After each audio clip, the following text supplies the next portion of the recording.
Assalamualaikum warahmatullahi wabarakatuh dan salam hormat. Terima kasih kerana bersama dengan saya pada hari ini. Moga saudara-saudari di rumah dan yang bertugas di Barisan Harapan dalam keadaan sihat dan sabar dalam tempoh PKP ini. Pada 16 Mac lalu, Kementerian Kewangan telah mengumumkan pembentukan satu unit khas, iaitu Unit Pelaksanaan dan Koordinasi Stimulus Ekonomi antara agensi nasional ataupun nama singkatnya Laksana. Tujuan Laksana ditubuhkan adalah untuk meneliti, memantau dan memastikan pakej-pakej stimulus ekonomi yang diperkenalkan kerajaan akan sampai ke setiap peringkat rakyat dan memanfaatkan golongan akar umbi. Izinkan saya mengimbas kembali pada 27 Mac yang lalu. Yang amat berhormat Perdana Menteri Tan Sri Muhyiddin Yassin telah mengumumkan pakej rangsangan ekonomi prihatin rakyat ataupun pakej prihatin.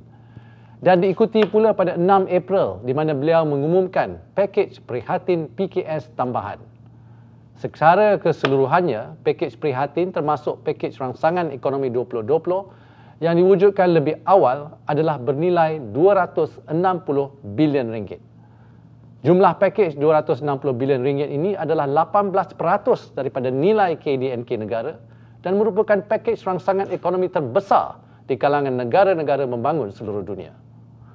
Jumlah besar ini adalah untuk memastikan tiada golongan dan lapisan rakyat yang akan tercicir dari menerima bantuan dan ketinggalan dari meraih manfaat usaha-usaha kerajaan untuk merangsang ekonomi negara. Untuk pengetahuan semua, kisah di sebalik tabirnya, sebaik sahaja pakej-pakej prihatin dan prihatin PKS tambahan diumumkan, anggota pasukan Laksana bergegas menjalankan tugasan pemantauan, koordinasi dan komunikasi antara agensi-agensi nasional yang terlibat untuk memastikan pelaksanaan semua inisiatif dan bantuan berjalan dengan lancar. Alhamdulillah, hasil sinergi antara Laksana dan agensi-agensi pelaksana seperti Bank Negara Malaysia, LHDN, KWSP, Perkeso dan BSN, kita telah menyaksikan bantuan-bantuan utama seperti bantuan prihatin untuk deteksi, pemandu pelancong dan penarik beca, bantuan untuk isi rumah dan individu bujang B40 dan M40, bantuan pelajar IPT dan juga langkah-langkah prihatin PKS tambahan seperti subsidi gaji, kemudahan bantuan khas ataupun Special Relief Facility dan sebagainya. Kesemua langkah-langkah prihatin ini sedang giat disampaikan kepada kumpulan dan individu sasar. Mulai hari ini, saya dan rakan-rakan saya di Kementerian Kewangan akan mengadakan taklimat setiap minggu untuk berkongsi tahap pencapaian pelaksanaan pakej prihatin ini. Sebagai permulaan, sukacita saya maklumkan bahawa sehingga 12 April 2020, pelaksanaan kesemua pakej prihatin berjalan dengan lancar. Daripada 10 langkah utama keseluruhan pakej prihatin, 6 langkah yang bernilai 180 bilion ringgit atau terdiri daripada 69% daripada nilai pakej prihatin telah bermula, iaitu moratorium bayaran pinjaman institusi perbankan berjumlah 100 bilion ringgit, kemudahan air lestari iaitu pengeluaran akaun 2 KWSP berjumlah 40 bilion ringgit, subsidi upah yang dilaksanakan oleh Perkeso bernilai 13.8 bilion ringgit, pengurangan kadar minimum caruman pekerja KWSP 10 bilion ringgit, bantuan prihatin nasional 10 bilion ringgit dan kemudahan bantuan khas ataupun Special Relief Fund yang disediakan Bank Negara Malaysia yang bernilai 5 bilion ringgit. Perancangan 4 lagi langkah utama yang bernilai 66 bilion ringgit atau 25% daripada keseluruhan nilai prihatin akan mula dilaksanakan menjelang 1 Mei 2020, selaras dengan jadual pelaksanaan yang dirancang. Langkah tersebut adalah kemudahan skim jaminan pinjaman oleh Dana Jamin 50 bilion ringgit, program khidmat rundingan majikan oleh KWSP bagi membantu memberi penjimatan aliran tunai majikan 10 bilion ringgit, projek kerajaan berskala kecil untuk memanfaatkan terutamanya kontraktor kecil Bumi Putra 4 bilion ringgit dan geran prihatin khas untuk PKS Mikro bernilai 2.1 bilion ringgit. Sebelum saya berkongsi pencapaian secara lebih terperinci, saya ingin menyatakan bahawa kerajaan amat peka dan mendengar cabaran yang dihadapi rakyat dalam mengakses bantuan di bawah pakej prihatin. Kerajaan sentiasa memantau melalui media sosial, media massa dan juga panggilan hotline yang diterima untuk lebih memahami kekangan yang dihadapi oleh rakyat. Pada minggu lalu, antara isu utama yang berbangkit ialah status layak BPN di mana Kementerian Kewangan akan membuat semak silang kepada data LHDN tahun 2020 bagi mereka yang kehilangan pendapatan tahun ini. Status bukan pelajar dan lain-lain. Bagi kriteria layak bantuan pelajar IPT pula, Kementerian Kewangan telah menambah 30 juta ringgit untuk menaikkan jumlah keseluruhan daripada 270 juta ke 300 juta ringgit. Ini untuk membolehkan pelajar tingkatan 6 dan SKM 4 ke atas dan setara menerima bantuan. Bagi kriteria layak Barisan Hadapan, Kementerian Kewangan telah memperluaskan skop Barisan Hadapan kepada bomba, pegawai kebajikan dan sebagainya. Isu-isu lain seperti kriteria e-hailing juga telah diselesaikan. Seterusnya, izinkan saya berkongsi perincian tahap pelaksanaan beberapa langkah pakej prihatin pilihan di bawah matlamat pertamanya, iaitu lindungi rakyat. Pertama, Bantuan Prihatin Nasional (BPN). Kerajaan memperuntukkan antara RM500 hingga RM1,600 untuk golongan rakyat B40 dan M40 ataupun B40 dan M40 untuk meringankan beban ketika musim mencabar ini. Sehingga 12 April, apabila proses semakan dan permohonan BPN dibuka, adalah didapati jumlah yang diluluskan 8.3 juta penerima, 6.6 juta telah menerima bantuan berjumlah 4.9 bilion ringgit. Permohonan baru adalah 2.77 juta, manakala jumlah permohonan rayuan adalah 274,000. Bagi golongan permohonan baru dan rayuan, keputusan dan pembayaran akan dibuat dalam bulan Mei selepas semakan dan verifikasi dilakukan oleh LHDN. Bagi golongan yang telah layak menerima BPN pula, Kementerian Kewangan telah mempercepatkan pembayaran fasa pertama daripada hujung April ke 6 hari bulan April 2020.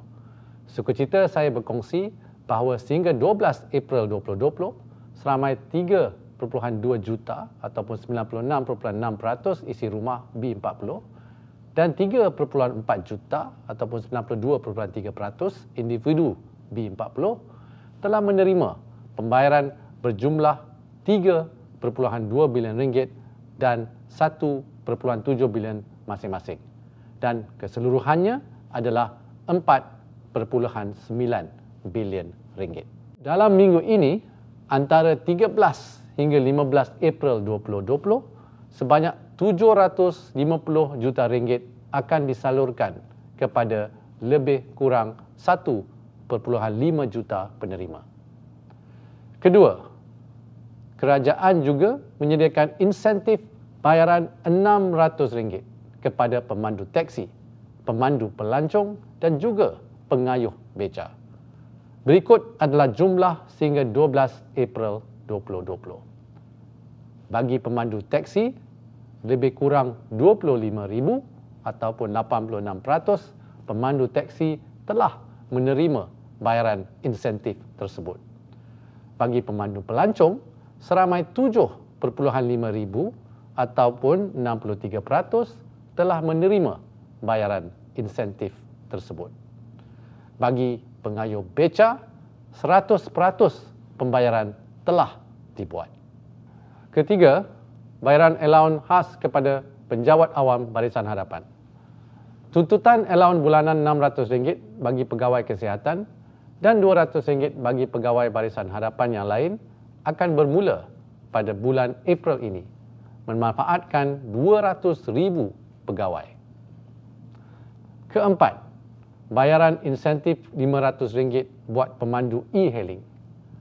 Setelah menerima maklum balas daripada golongan sasaran, kerajaan telah menetapkan kriteria untuk pemandu e-hailing sepenuh masa pada tahap sekurang-kurangnya pendapatan RM1,200 sebulan untuk memastikan lebih ramai pemandu menerima bantuan ini, terutamanya pemandu di luar bandar.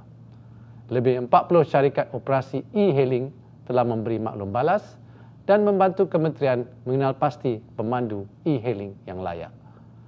Sukacita saya mengumumkan bahawa bayaran akan dibuat pada 20 April kepada lebih 90,000 pemandu e-hailing sepenuh masa. Kelima, bantuan pembayaran RM200 one-off kepada pelajar IPT.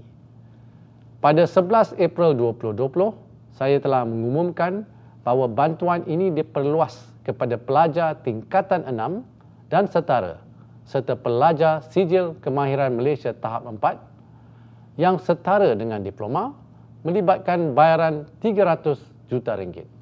InsyaAllah, lebih kurang 1.5 juta pelajar sepenuh masa IPT di bawah seliaan Kementerian Pengajian Tinggi, Kementerian Pendidikan Malaysia, Kementerian Sumber Manusia, Kementerian Asas Tani dan Industri Makanan, Kementerian Belia dan Sukan dan Kementerian Pembangunan Luar Bandar dan Wilayah akan menerima manfaat daripada bantuan ini. Keenam, pelantikan pegawai kesihatan untuk memerangi penularan wabak COVID-19. Kerajaan terus komited menyokong barisan hadapan atau frontliners negara dalam usaha memerangi COVID-19. Ini termasuk memastikan terdapat sumber insan dan kepakaran yang mencukupi untuk menyokong usaha-usaha di makmal, hospital dan pusat kuarantin seluruh negara. Kerajaan mensasarkan pelantikan 2,000 pegawai perubatan untuk tujuan ini. Sehubungan itu, dengan sukacitanya, ingin saya berkongsi bahawa sehingga 12 April 2020, seramai 1,974 pegawai kesihatan pelbagai grade telah dilantik. Seterusnya, saya ingin berkongsi status pelaksanaan langkah-langkah bantuan di bawah matlamat nombor 2 pakej prihatin, iaitu sokong perniagaan. Pertama, di bawah Bank Negara Malaysia, terdapat beberapa kemudahan kewangan untuk perniagaan yang disediakan. Ini termasuk kemudahan bantuan khas ataupun Special Relief Fund di mana sebanyak RM5 bilion disediakan.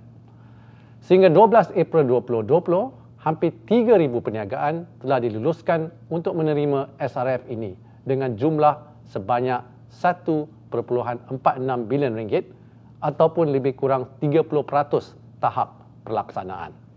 Kedua, program Air Lestari KWSP. Di bawah kemudahan ini yang dianggarkan berjumlah RM40 bilion, rakyat Malaysia boleh mengeluarkan RM500 sebulan selama 12 bulan daripada akaun 2 KWSP bagi meringankan beban yang dihadapi. Sehingga 12 April 2020, 1.28 juta permohonan diterima. 1.17 juta permohonan diluluskan yang melibatkan pengeluaran sebanyak RM572 juta untuk bulan Mei 2020. Ini menunjukkan bahawa ramai rakyat Malaysia yang dapat meringankan beban mereka dengan duit ini. Adalah dijangka jumlah ini akan meningkat dalam bulan-bulan yang akan datang. Ketiga, inisiatif subsidi upah. Kerajaan telah memperuntukkan RM13.8 bilion bagi menolong PKS. Sehingga 12 April 2020, jumlah permohonan adalah 31,000 majikan dan 299,000 pekerja, dan daripada jumlah tersebut, 98% merupakan syarikat kecil dengan jumlah pekerja 75 dan ke bawah. Anggaran implikasi lebih kurang RM307 juta. Keempat, Employee Retention Program. kerajaan memperuntukkan 120 juta ringgit untuk membiayai RM600 bagi pekerja yang cuti tanpa gaji. Sehingga 12 April 2020, kerajaan menerima permohonan sebanyak 6,900 majikan untuk 47,000 pekerja. Implikasinya ialah 28.6 juta ringgit. Daripada jumlah perbelanjaan tambahan kerajaan di bawah prihatin, setakat 12 April 2020, Kementerian Kewangan telah menyalurkan peruntukan sebanyak 8.6 bilion ringgit atau 25% daripada jumlah peruntukan kepada kementerian dan agensi pelaksanaan yang berkaitan. Masih ada banyak lagi pelaksanaan yang perlu dibuat. Meskipun dalam keadaan PKP, kerajaan akan memastikan jentera kerajaan terus beroperasi bagi memastikan kelangsungan pelaksanaan langkah prihatin, terutamanya langkah yang menyumbang kepada kebajikan rakyat dan peningkatan aktiviti ekonomi negara. Memandang ke hadapan, saya berharap agar rakyat dan PKS yang masih belum mendapat manfaat yang disediakan segeralah membuat permohonan. InsyaAllah kita akan cuba sedaya upaya untuk mempertimbangkan semua permohonan. Sekian, wabillahi taufik wal hidayah. Wassalamualaikum warahmatullahi wabarakatuh. Terima kasih.